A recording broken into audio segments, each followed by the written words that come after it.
Hello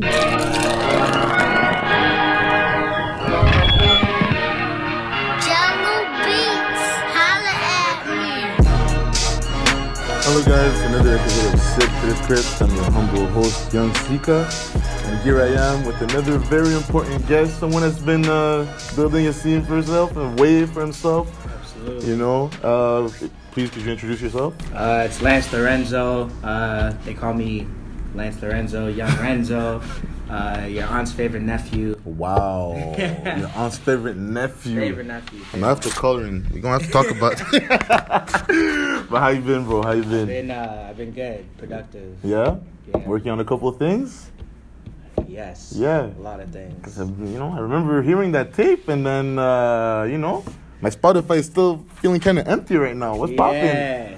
We're going to dive in that definitely during the interview. Absolutely. I'm going to let you think about that one. I do have a lot to answer to. Definitely. And, bro, listen, it's proper time to be drinking this today, 10:37. But this is your choice of drink. So please, could you introduce this drink, please? Peach Ciroc. This is my formula. My tiger blood. Shout out Nari. Every time I do just major things, I always buy a bottle of peach Ciroc. I've been doing it since I was illegally buying alcohol. Illegally buying. Good times. Good times. Like birthdays, it was always peach Ciroc. Mm-hmm. And my question to you is, you brought this drink over. Obviously, you know what I mean. This ties into who you are. Just as a person, as an artist, but like, if you don't mind, just kind of expanding as to why this drink is so, relative to your artistry and who you are as an artist. I just think it's equivalent to like Popeye and his spinach, so I think in all the moments that I would want to be feeling on top of the world, this has never done me wrong. I've never really woken up from like drinking that the next day and I felt like really bad, or I felt like I always have some like, wow, that was crazy. Yeah. Yeah. So I don't know. I guess when it was coming out, I saw the commercial and Diddy had Ciroc and it was a big deal. Like big times. He was one of it was major. He was a rapper and he had this alcohol. It came out before I could ever even really drink it, or I was even interested in drinking it. But then... No, I remember it was making so much noise over the internet, and even on TV, he was coming out with all those commercials. Exactly. Like, yeah, I remember actually. So I guess it was partly that, and then I just tried it one day, and I was like, "Yo, this is late." Yeah. And it came to Canada mad late too. It did, yeah. Whatever. Like I remember when we would go to the States on the way back, like those duty-free places. Yeah. That's where like my sister would always get it, or like that was always where I'd see it, and I'm like, "Yo, like." Okay, so it just caught up with me, and then years later, I was like, I need to make this the official drink. No, definitely, and can appreciate you for this. It's not often we get to drink a good liquor on this show, People brought water, and yeah, I know. I prefer to get drunk. So. But let's dive right into this interview, right? So. If you don't mind me asking, like, how was your upbringing in Ottawa? You know what I mean? Because you're an artist, and this city is definitely not what it used to be when it came to artistry. You know what I mean? And I can for sure attest that you're one of those people that can see that vision, see those things that changed. Right. But if you don't mind me asking, how was it for you to grow up in Ottawa? I would say, like, growing up, because I live in Orleans, so growing up, I really only saw downtown and stuff, like when I would go with my parents or Canada Day. But you're from the East, though, right? I'm from the East. Okay, yeah. But I would more see the outsides of like downtown, like cousins in the South, cousins in the West. Not so much downtown, but I think it was until I was in high school. I have an older sister who's 5 years older than me, so when I was younger, I sort of had that look into the older life through like music and all that. So, for example, like people like Chanks, like I've been knowing Chanks made music since before a lot of people, like a lot of people. Yeah. And I heard the early, like I still remember the lyrics and everything. Like, so stuff like that. Same with TG and all those people that came up that maybe people nowadays wouldn't even know were like the original people that made music. But I think back then, I wouldn't know to say, like, if it was the same way how the internet's so easy to make it, like, you can start doing this for fun, and then overnight something happens. Blow up, yeah. But back then, it was more like, if you really wanted to take this serious, it was like, you know, you were making the mixtape, selling it out, like, type thing. Mm-hmm. So I guess back then, it was an early start, and you have MySpace, mm-hmm. and that was only the beginning. Mm-hmm. But it wasn't at that time where, like, you could monetize what you're doing through the internet really easy. So it's more like, if Chanks had started what he did back then, like, now, It'd be it's something like, else. and that's why I think a lot of people like him, because Mm-hmm. it's like, he has material, but a lot of it's now, it's like, it's really it's starting. now released, yeah. But then it's like, how about I tell you, he's been rapping for X amount of years since before it was even, Mm-hmm. like, known. Yeah. So, I mean, I sort of always had a knowledge of, like, that scene growing up.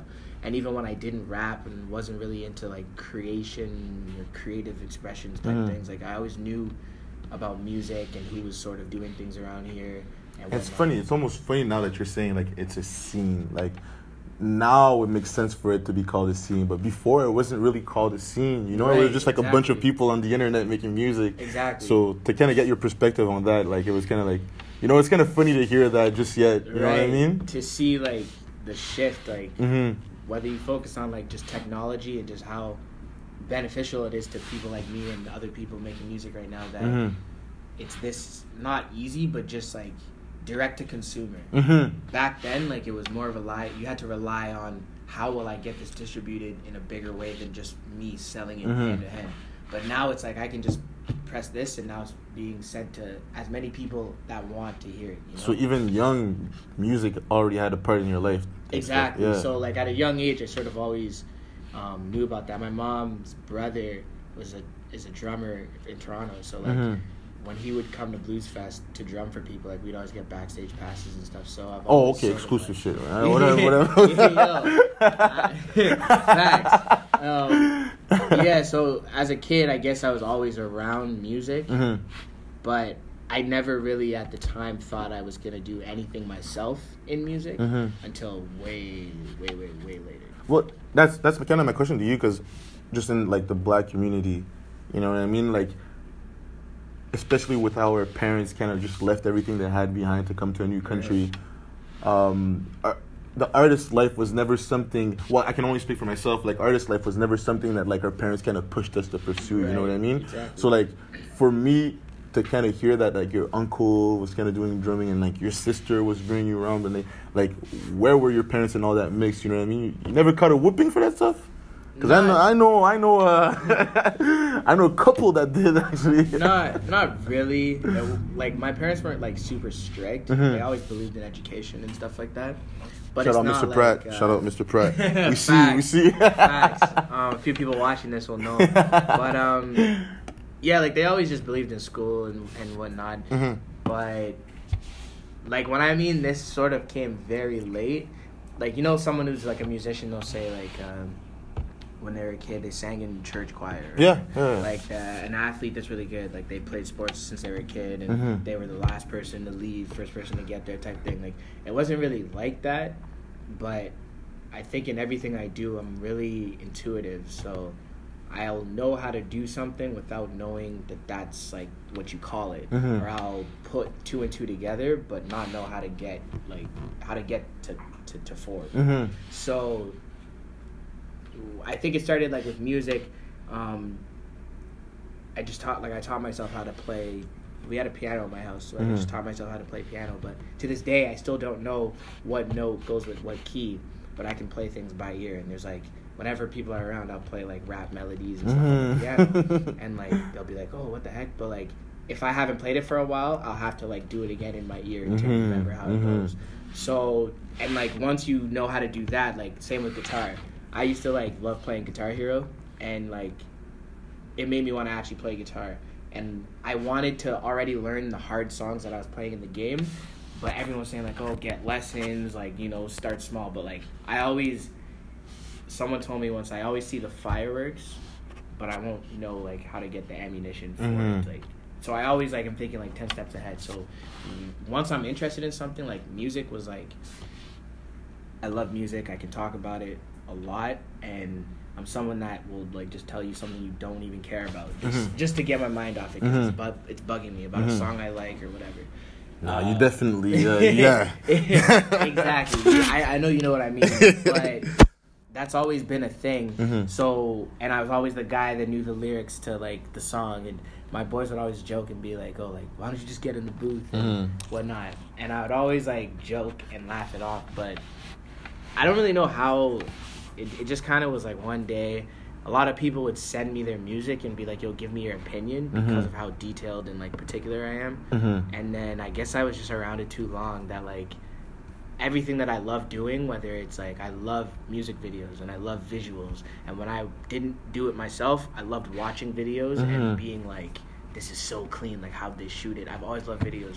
I've always loved photography. So what did That's I every do? artist. Like you're kind of like a fan of the art form before you actually get to jump into it. Exactly. You know what I mean? Yeah. Right. So it was just that type of thing. Except like I always say it was on like not on another level from anyone, but there's obviously other people who are like this as well. But I was always the one like, I love music videos and like a lot of people do, but I was like a maniac about it, like to the point where like I would show someone a video just so I can like point out like all these things, and sometimes it was to just because I know that they would want to know that and be like, that's cool, but sometimes like I know they don't really care, but like I just get to hear myself say it. And that's the thing too, like with Ottawa just as a city, it's definitely an expansion, not to say the East too, you know what I mean? I remember when the East was literally Ennis Road and Boulevard Orleans, you know what I mean? Like it became such a big place, right. You know, so I'm sure that you had a lot of people that kind of thought the same way you did in the East and stuff like that. How was it, like, where did that Major League Association kind of came from? That's been since... Because I could tell, like, you guys are really like-minded people, you know what I mean? You guys party and stand together. And... that's actually just been since high school, so even before that. So some of these guys I'm involved with from, like, way back since grade 4, since grade 3. Some of their parents, you know, my parents just since like way back. But it was just in high school that was just like the crew, because when I was in grades, like St. Pete's is like grade 7 to 12. So when I was in grade 7 and 8, it was only like me, Cass, and like one of our other boys. The others went to the public school that goes to grade 8. So then when they graduated from grade 8 and went to grade 9, that's when they all came. And I was in grade 8, they were in grade 9. So like I remember at St. Pete's, that was the year that like a lot of like black like kids came to that school, and part of it was because our football team was so good that like kids from all over would come here just to play like football. So I remember even the basketball team had their own. Yeah, I remember. So I remember like when I was in grade 8, that's when St. Pete's changed, and the St. Pete's that my sister and the St. Pete's that Chanks went to, like it's a lot. Oh, you went to St. Pete's? Yeah, he went to St. Pete's. Like it was a lot different from like us, because it was like in just a matter of a few years, where it was like, oh, now it's like a lot more diverse, and there was a big crowd of people from sports or from the public school. I went to grade 8, and we just used to always like run together, and like we were like the cool guys. You know, that was when like the shift in fashion was like jerking, so like skinny jeans. Of course, you'd bring up fashion. But whatever, we're gonna get to that. Trust, we're gonna get to that. You know, like the skinny jeans were a thing, like like Vans, jerking. Yeah, all that, like foxtails, all that. That was a thing, and like we were on that. So like that was like just the gang, and Major League, like MLB, like Major League Boys. That was just the thing, and it was from time, and then. But that's what I'm kind of like curious about, like, right? So, the affiliation, you guys were friends, you guys got together, but when did the music kind of get into it? The music, because you guys have like future CFL prospects, you guys have like, you know what I mean? The whole thing just ties in together. Yeah, so like, how did that, like, you know what I appreciate it's for like so basically last year, like 2017, Cass was the one who started making music, and he. At that time, I was starting to be into creative things, but it was more just photography and just videos, but I never really said I was into rap. I tried a few times, like with other friends, but like it was never anything serious that I planned to put out. It was just to do, and like because of how I am and how I like I'm a really meticulous person. So basically, it's not so much like I'm not a perfectionist in everything that I do in life, but when it comes to like things that I really take serious, things you're passionate about, right? And it's more about the fear of it not going right than it is about like doing something good. And I always would like make these songs for fun, and then I'd trash them, and I'd be like, nah, like rapping isn't my thing, because I would tell myself like I don't think I could ever make a song that I would feel enough to share with everyone else. So I was always saying like I would be a DJ, because I love DJing, I love that type of stuff. I'm not like, I'm still learning how to do it, but I used to have like an app on my phone that I bought, and I was able to like go for like hours in my boys' cars, and like they'd be like, yo, like, are you done? And like, just keep going. So that was like more something I wanted to do. And then Cass started rapping first, and he would always be like, yo, like, what do you think? And I'd give him my detailed opinion and whatnot. And then finally, like, I started getting more and more like I'm like into it. And then I was doing like like I was modeling in people's photography on Instagram at this time, and that was more what I was like trying to do and more interested in. That's always what I'd probably like be a lot more passionate about. Photography? Just being like modeling, and just like not just taking pictures, but just, you know, having sets and concepts, and like creating something to where I thought about this in the set, and when I post it, someone would say like, oh, this is what I felt. But I think, like yeah, like, no, it's definitely important, because especially as an artist, you know, you have to be able to brand yourself, you know what I mean? Somewhat. Yeah. And I feel like fashion, obviously shout out to Zargera for being in his story, you know what I mean? But fashion is just like one of the best branding tool for any type of artist, right, or even actor, or anything that's really in the public eye, you know what I mean? So no, definitely you had a vision in the way you were able to pursue that, you know what I mean? It's starting to see life, man. I'm starting to see life, and I'm happy I could be a part of it. Right. I'm happy I could be part of it, for real. Before we go start talking about the music and everything like that, I saw that you started having a couple events, you know what I mean? For your birthday, you had a couple of shows you were a part of. Like, how do you feel like those shows tie in with your artistry? Well, I think, I mean, the shows speak for itself. It's a performance. But my birthday was basically like the year before. I had a birthday party, and it was at a club. It was a good time. But back then it was like, I had the idea of like, you know, it's your birthday. It's your birthday. I heard that. You know, like, people have their birthdays and everyone wants to flex, have their bottles, their booth, and I kind of had that idea, but I enjoyed myself, but I felt like by this time I was like really into music. Back then, I dropped my very first song on my birthday, so I wasn't really into the artistry and how to do all that at the time. So I was already thinking of like different things to do for my birthday that wasn't just like bottles and a booth. Like I wanted to do something that was like to bring the scene together. Like creating a moment. Like I kept saying, like when I would explain it to people, it'd be like when Skepta had the show like it was underneath an underpass, and it was free, and it was, or when like those rappers would have like shows in a parking lot for free. Like, to me, that's like creating a moment, and it's better than if I had a birthday where it's like, oh, like you have to pay to get in, or you have to do this, you have to do that. It was just like more, I want to say, if anything, I put a backseat on the fact it was my birthday, and just wanted it to be like, okay, I know that more than none, like more people would reach because it's my birthday than none. But once you get there, it's like... Right. Yeah. So I just took advantage of the fact that people would come because it's my birthday.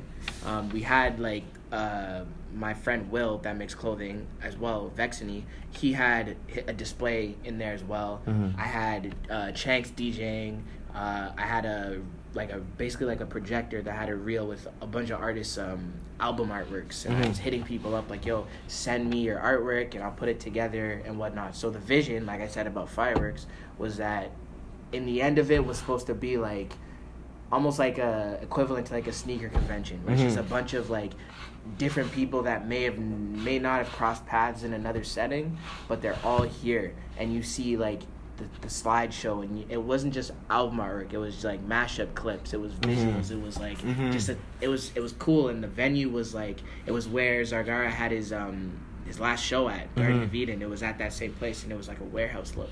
So it wasn't like a club where it was like, I wanted to be in control of pretty much everything. So I sort of made my birthday more like, if it went good, great. I had a lot more people come because it was my birthday, and if you were a creative, you liked the idea. If you weren't, and you came because you knew me and it was my birthday, you may have seen the clothing or may have seen the slideshow and been like, wow, like, these are some pretty cool people. Like, I didn't know that this many people in the city made music, or that it was this legitimized. Because I feel like a lot of people pull the line of like, oh, everyone in Ottawa raps, but like they mean it in a way it's like that it's not legitimate. And I felt like it was an opportunity to have a mingle of like creatives and non-creatives, to where maybe the non-creatives will be like, wow, like, look at Chanks playing a song I don't know, but clearly these people know, and they're going off to it, and it actually sounds pretty good and whatever. And then, like, you know, just to get in that environment, and if it goes well, we keep it up and we keep it going. No, if I'll it be goes honest. Bad, at least like it was on my birthday, and I didn't just try to have an event on a random day, and all your friends were there. Exactly. Yeah. Like, at least it was my birthday. No, I'll be honest with you, Lance. Like, I want to big you up on that, because like there's a lot of people that kind of joined the scene and didn't really know what to do, or just talked a lot but weren't able to put any type of actions behind their words, you know what I mean? But you're someone that relentlessly is so animate and so vocal about how much he appreciates what he does, you know what I mean? I think that it's important to have people like that have passion to kind of speak the way that you do, because for a very long time, I remember when artists, man, like a lot of artists, or just, I don't want to put anybody in the box, like I'll say creatives, you know what I mean? Right. I remember when a lot of creatives were just coming out of the woodworks and just loved what they were doing, but had no way of tying in everything together. It was just like a lot of talk and when they felt discouraged, it just stopped. But I feel like what people from our class, if I could say it, people from our class did that was so different was that they were able to like create like a network. You know what I mean? Like the fact that you're able to bring Chanks to come through and DJ, and bring your friend that does a clothing line, and then have Zargara and that had the same venue, and then people from creatives and non-creatives to come. Like, this is something to me that I probably saw a very minimal amount of times, but like in a way where it has been going on and not stopping, like month after month, and people weren't able to like kind of just put us to the side. I think that this is the most fulfilling time for artists in Ottawa. And I'm happy to have someone as passionate as you in the scene, man. Actually, you want to know, like, okay, like for that event, my birthday, to prove my point of like just something that happened, like this isn't even like a lie or anything, this actually happened, was... No, you're lying. So before Chanks was like got there, I honestly didn't have like another DJ that I had, and I was kind of panicking, like how am I gonna make this work to where I can have some sort of music before he gets there. And it was quiet, and I figured that people would come later, so maybe like he would get there at the same time as the people, but that didn't happen.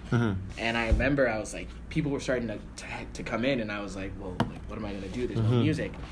And out of nowhere, this guy comes up to me and he's like, yo, like, do you need a DJ? And I was like he's on his way, but like, why? And he's like, because I have my stuff. Jeez. He had his Mac, he had his deck, he had everything, and out of nowhere. So I was like, yeah. I was like, if you want to set up, shout out. Right? I was like, if you have your stuff, like you can set up, like, and do that for now. Like, if anything, I was just shook. He was gonna think he would get more time. Like, he was like, yeah, like sure, I'll just do it till he's here. But now the setup, like, we didn't have the right cable, so I was like, yo, if I drive to a Best Buy right now and get you the right cable, like, and come back, like, you'll do it? He's like, yeah. I went to a Best Buy and I came back, and he DJ'd me for like 2 hours. So meanwhile, I thought this was Will's friend, because Will's from like Gatineau, so Will knows like a different crowd of people than me. So I was like, yo, like, that's your boy? And he's like, I thought he was your boy. So we both didn't even know him, but he showed up with his gear and he held down my event for 2 hours DJing. So like that was Jesus. that was the goal. That, in a way, as much as like there's a lot of things I took away from it that now I'm looking at like, okay, I could work on, that's something that I'm like at least like, and now that's a kid where if I ever do something again, he'd be down, he'd be open and to I'd be it down. for sure. Yeah, like, of course. And there's a connection already. Mm-hmm. And when he heard Chanks was coming, he was so like excited. and this guy like put it on his Instagram, a video of Chanks and him setting up, like it was like a real like thing and, moment for him. Yeah, and you were a part of that. You were able to be a part of that, and I think that's what the scene should be, man. It should be like people that just like bring everything together, and like even if we're there to showcase our art, it's like we're always there to kind of pave the way for other people that are in the same lane as us. You know what I mean? So for real. But let's jump into the music, man. Like I want to jump into the exciting stuff. Yes. I want to put you in the hot seat. Okay. So when did you start making music? Like seriously, when did you feel like, you know what? I'm going to put this out on streaming services. I'm going to do this properly. I'm going to have the videos. I'm going to have everything that matches. When did you start doing that? Okay, there's two parts to that answer. Mm-hmm. So the first part, it was like last April 2017, when I used to always listen to beats on YouTube and stuff every now and then. Mm-hmm. But one day, like, I listened to this one beat and I was like, okay, this is pretty cool. Mm-hmm. And I don't know what happened or how it happened, but I kind of just wrote a hook, wrote a verse, and I was like, whoa, like, this is pretty dope. like now back to the story where I said Cass started rapping first out of all of us. He had dropped a few songs by then. So I remember I was like, okay, Cass is a rapper or he sings? He's a bit of both. Okay. He's a versatile dude. Like, he's a melody type guy. Mm-hmm. And I remember I was like, I can write a hook, I can write a verse, but I don't think I can write a whole song. Mm-hmm. So I hit him up and was like, yo, I have this song, like, would you be down to do the other half? And he actually like took me to the studio for the first time. Like, it was at Sarju, the cave. Yeah, the cave. Shout out. He took me the first time. Like, I remember like going in the booth the first time, but being how I am, like, I rehearsed it. Mm-hmm. So it didn't take too long to get it, but I remember hearing it back and being like, it wasn't about making a song. It was Alcoholic Gang. Facts. It was about making a song, like, high quality. Like, I was in the studio and I was in the booth and he was talking through the speaker and had like I was there and I was like, yo, this is fun as hell. Like, I was like, this is so fun. And I was like telling him like, yo, like, I actually like, this is really fun. And so that was in May and I dropped it in June on my birthday, like I said. Mm-hmm. So now fast forward to, I think, early August, I met Kid Rohit, which is like my cameraman. I was actually about to ask you that, like, where did that affiliation kind of come? Like, I guess everything kind of ties in together with you. Yeah, you know like I mean? I think it was like, I don't want to say it was destiny, but it's almost like one thing happened after another where it all comes down to like anything I do, whether it's like when I was a kid, when I would draw things, when I would make things, anything I create.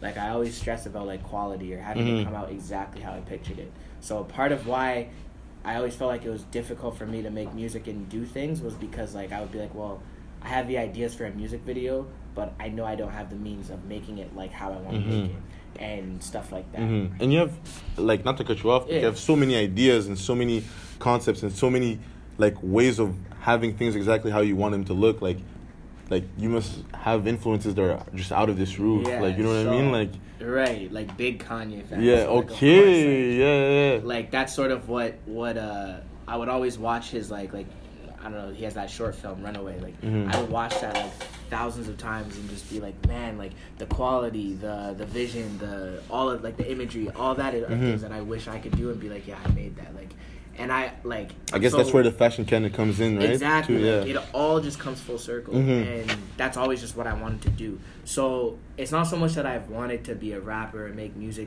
to get a label, like a record deal or anything. It's just more like, I love music videos. And now that I love music, so I created music, and that gives me a reason to now create a music video.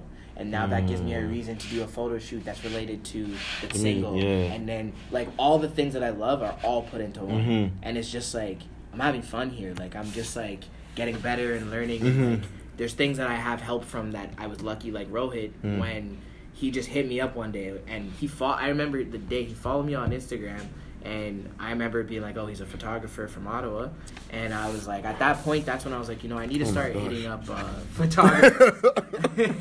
That's like, you're feeling. Yeah, I don't know, the Ciroc Diddy. I need to run you this fade, bro. Like, damn. I was like, at that point, I was like, I need to start, like, seizing, like, opportunities. I need to start hitting up photographers and being like, yo, if you ever need a model, like, let me know, or I really want to shoot with you, this. Because at the time, it was only my day one, 613 Ninja, shout out. Oh, yeah. That used to shoot all my big pictures. OG in the scene, too, actually, yeah. And I would say the first of my photo shoots that I would say, like, started going well were shot in this store. Like, really? Yeah, it was in this store. And I know Amir remembers this, but it was in this store. And it was, like, way, way, way back. And those pictures came back, and I was like, yo, I want to. Like, I was like, because it took a while. And I told him, like, one Clock day. Meter. I was like, one day, like, he had been taking pictures on Instagram for a while. And yeah. Like, one day, like, I'm going to get, like, pictures that are, like, yours. And I'm going to get, like, mad likes and all this. 'Cause before, they were, like, okay. Yeah. And then they started getting easier in the shoots. I started getting more into them and thinking about, like, ideas. And then I started, like, I kind of jumped right to, like, the good photographers just from his work and just who I was. I just got lucky and met the right people.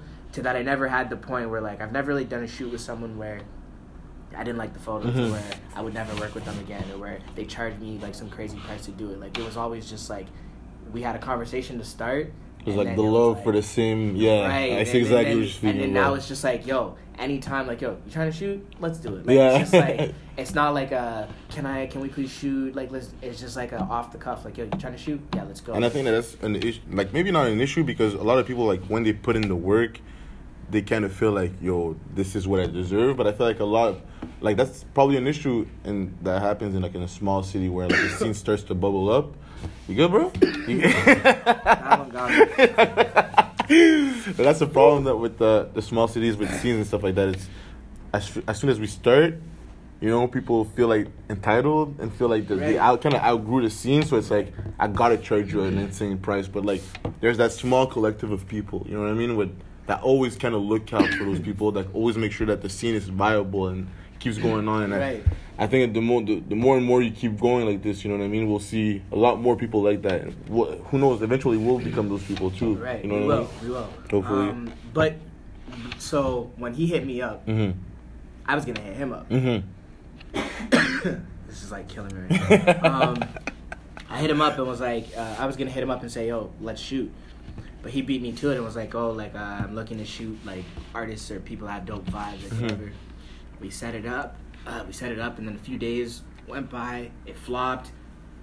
And I was like, okay, this is going to be one of those. And finally we shot. And, like, it started off so well that I felt comfortable enough to talk about my music. And then when I had said, like, oh, like, I'd want to make videos or whatever, he was like, oh, well, I would... Like, I'm looking into that as well. So, like, hit me up, like, if you're down, and, like, maybe we'll plan it. So this was his first video, and this was my first video. So... And I remember, like, the promotion on it wasn't, like, crazy or anything like that. Like, it was, like, a couple promo vids and everything like that. But, like, you just came out, and it kind of did numbers on its own, you know what I mean? Right, like... So, that was the point, was that I never wanted to have, like, I think when I do all this stuff, like, I never want to have to say, like, oh, like, this was my first video.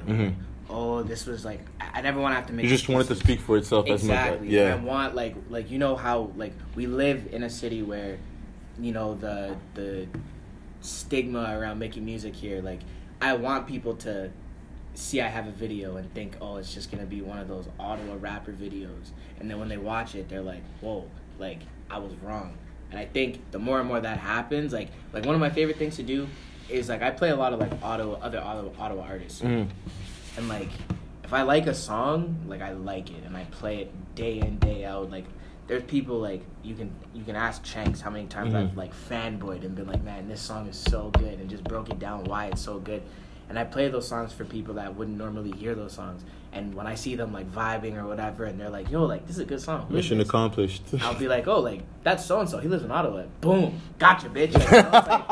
Like, it's like, but if I had said, like, yo, like, listen to my boy, like, he makes good music, like, then all of a sudden, like, right away, the perception is different. like, like, you just have to play it. And then it's equivalent to like, you know, when a parent like sneaks like a healthy ingredient into the food and they're like, they see them eating it and they're like, oh, well, you know what's in that? And then it's like, but if they had told the kid what's in it, they would have been like, I'm not eating it. It's that type of thing that I think is what I do when it comes to like pushing like music on people that aren't normally like open to it, because it's easy to get another artist to listen to you, a bit harder for them to openly fuck with you.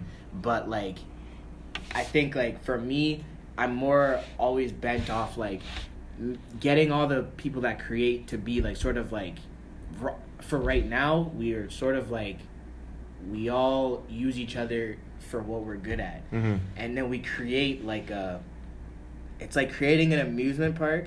Put it this way, okay, this may not make sense because I'm thinking about it right now, but it's like, okay, we're all the creatives and like we create an amusement park, and there's this ride which is like EE and your shows, and there's that ride. There's this ride that's made by these people. There's this ride, there's this ride, there's this ride, there's this restaurant, there's this person, there's this place, there's this whatever. And now all the people who don't make or aren't creatives, they come into the amusement park. And they enjoy it. And they enjoy it because the rides are good quality. The rides don't disappoint. The ride, like the amusement park isn't just here to take your money and just go with it. The amusement park is here to give you an experience that you want. Like, we don't even have to beg you to come back. Come back, like, because you want to. It's to create it like that. But I think right now it's like us arguing whose ride is better, but we have no amusement park. We have no grounds, or we have no people that visit the amusement park. We're all here with our rides are built, but we have no guests. And we're all here like, yo, my ride's the best. No, my ride's the best. But nobody's riding it. No one's riding anyone's rides. Like, I think it's like we need to create the amusement park and then have the people be like, yo, I think this ride's better. No, I think this ride's better. And then it's like, okay, we did what we did to create the amusement park, but now it's like I gotta sell my ride while you sell yours. And if we ever need to do some type of thing, cool, we'll talk business. And that's when, you know. But I think right now it's like a lot of division and a lot of like, and that's not a bad thing. It's a good thing when you look at it from that perspective. People are building their camps for when it's time to go. Yeah, right. Yeah. But I just think it's like, it doesn't help when we build camps and we have competition. But like, there's so many examples. Like, it's like to have a competition like that, but there's no real like audience. There's no people to really make the decision. Like, there's no that are unbiased. Like, a lot of these people, it's like, well, I like this person because he's my boy, or because he's part of my camp, or because of whatever. I push this person because they're part of my crew, or this is this. But like, we don't really have so far like that group, like the people where it's like, nah, like elite, like, you know, like, but in like Toronto, let's say, which they, with reason, like they have those, like, even the smaller time people, they have those people that are like, they ride for these people, they ride for these people. If they like the drill sound, there's the drill fans that do this, and they go to the drill shows. And people, then if you think like that, right, like you kind of, I see where you kind of want to bring it. I see that you kind of have a vision for the scene. The end all be all for you, right? Right. Where would you want to take this artistry thing? Because like, right off the top of my mind, I can name people that were able to kind of brand themselves to be on a path to have a successful career. You know what I mean? But as for you, you know what I mean? As one of the guys, like, later on when everything is said and done, people will look back and be like, yo, these guys were the pioneers. These guys were pioneers. These guys were pioneers. What would be the end all be all for you? Where would you want to take this artistry thing at? Like, in the end all be all, I'm just like, not the guy in terms of like, not like on a rapping level, like just on a grand scheme. It's just like, I'm the guy that's like, I can give you a verse, I can DJ your thing, I can direct your video, I can creatively guide your concept, no matter what it is. Like, I can creatively guide your musical concept, your photog, like your model concept. Like, I can guide any type triple of threat. Like, I can, it's like basketball, like, I can just do like all sorts of things, and no one feels like a Hollywood effect when they talk to me, because I'll never present that type of thing. It's more like, equivalent to Chanks. Like, you know, Chanks isn't Hollywood on anyone. Chill. Chanks is Hollywood. Chanks is Hollywood, bro. Chanks is like, I think amongst the community of like creatives, like he's like the granddaddy. Like, you know, like he's like the one that like once you go to the like to 48, once you go to that house, you don't like you want to always go back because there's so much like fun and so many wild cards there, like, so many different things. One day it's like this, the next day it's like that. Like, and Chanks is like who I would say like I aspire to follow the footsteps of, where Chanks can give you a verse, he can produce like a crazy beat, he can DJ, he can give you like you know, even just his presence alone, it's like if you create some sort of thing, if you make music, chances are you've gotten better because you've recorded with him enough to where like he's just pushed you enough to be like, you know, but not like a yo man, you got to do better. He just like guides, like he guides you, and it's almost like, which is literally what a producer is, right? Like he like he just makes you like, it's like a good ball coach or that teacher that like makes you want to do good in their class without saying like do good in my class, just because they respect you and you respect them, and you would even feel whack if you were like slacking in their class because like they don't deserve to see you like that, and that's like who you want to become. Yeah, like you know, and it's like you need something, come to Lance, like, and it's like I won't be like, oh, like leave you on scene or whatever. Like I'm a man of the people. Like I'm just here to just do whatever. Like, cause it's just like it's a passion, you know. It's just. And as the man of the people, my friend, when is the tape coming out? Why are you laughing, bro? It's a real question. Yo, that's a good question. Yeah, I know it's a real good question. I think it's actually really it's crazy to me that one, that I've been able to sort of do what I've been able to do and come as far as I've come without even having like a body of work. And like when I go places like certain clubs or whatever, like just people that I know, or sometimes people I don't know, like people that like are like, yo, like I fuck with you, or I fuck with the movement or whatever, but like it surprises me sometimes, because as much as that's what I want, it's just like to have people do that to where like I don't know them, and I don't know if they know that I don't know them, or if they think I know them or whatever, but they don't care. And it's like respect. And that's been since, like, even before I made music, when I would go out, I would always, like, get turned and, like, just jump around with people, make friends and all that. So I guess, like, nowadays, there's people who support my music and what I do, and those are people that I met, like, at a club, yelling in their ear, like, yo, like... I can tell I should mess with Chanks, because you got me lost in this... When is the tape coming out? This guy give me a whole roundabout, bro. When is No. When is the tape coming out? Nah, it's enough. I don't want to hear about jumping in the club, bro. When is the tape coming out? It's coming out. I'll say ASAP. It's actually... Listen. I'll give you a good answer why. It's definitely, like, even myself, it was, so many times, like, this was supposed to be out in, like, at one point, it's supposed to be out in, like, March. I know when it was. Right? I've been hearing it. You've been showing me that I've been at the session. All I can say is, I understand how, like these, like, rappers, how they take, like, 2 years to make an album. When is the tape coming out? And so it was supposed to be March. It was supposed to be April. Okay. And then May. Okay. And I just kept making more and more songs. What is it supposed to be now? So I got word as of yesterday. As of yesterday? As of yesterday. Yes. I'm getting my final copy. Yes. Final copy. Yes. On Friday. Okay. So it's releasing. So, yeah. In that window of Friday and on, you just have to keep your ears open. All right. I had to be cryptic. But yeah, it never stops. Chankslorenzo, that's the tape. I know a lot of people think it was like a Metro type thing where like he produced all the tracks. He didn't actually. He executive produced it. So learning in music like what each role does in the studio, that was like something that I actually learned and found interesting. And I found I would always come to him with beats already, because I never had the time to go to his house and just sit and listen to the beats. So I would always like buy beats like off like YouTube, just type beats that I found like really crazy, and then I would come to him and then we put it together. And like I said, he just guided me and just inspired me to keep creating. It was supposed to be a 4-track, 5-track, 6-track, 7-track, and it just grew and grew and grew and grew. So it was more just like the name of the folder that we would put our songs in was called Chankslorenzo. So that's why it was like he was like, what are you trying to name it?